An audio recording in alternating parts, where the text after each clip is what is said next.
Medak cathedral చర్చిలో Christmas వేడుకలు ఘనంగా జరుగుతున్నాయి. ఆరాధనతో వేడుకలు ప్రారంభమయ్యాయి. ఇన్ఛార్జ్ రైట్ రెవెండెంట్ రూబెన్ వేడుకలను ప్రారంభించారు. వివిధ రాష్ట్రాల నుంచి లక్షలాది మంది భక్తులు తరలివచ్చి ప్రత్యేక ప్రార్థనలో పాల్గొన్నారు. అటు రంగురంగుల విద్యుత్ దీపాల వెలుగుల్లో మెదక్ చర్చ్ వెలిగిపోతోంది. ప్రార్థనలకు వచ్చే వారికి ఎలాంటి ఇబ్బందులు లేకుండా నిర్వాహకులు అన్ని ఏర్పాట్లు చేశారు.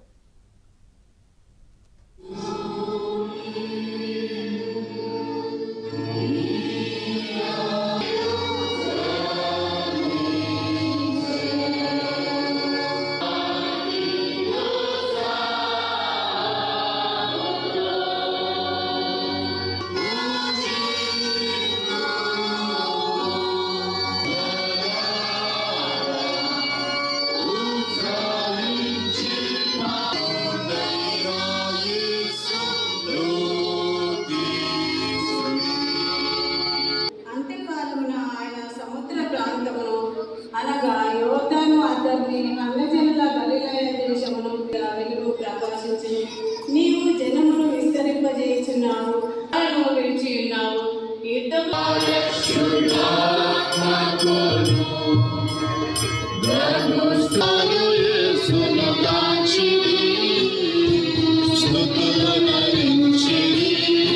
మన పాపము అన్నిటిని క్షమించి వాటి నుండి మనల్ని విడుదల చేసి సమస్త సాకులను మనం స్థిరపరిచి బలపరిచి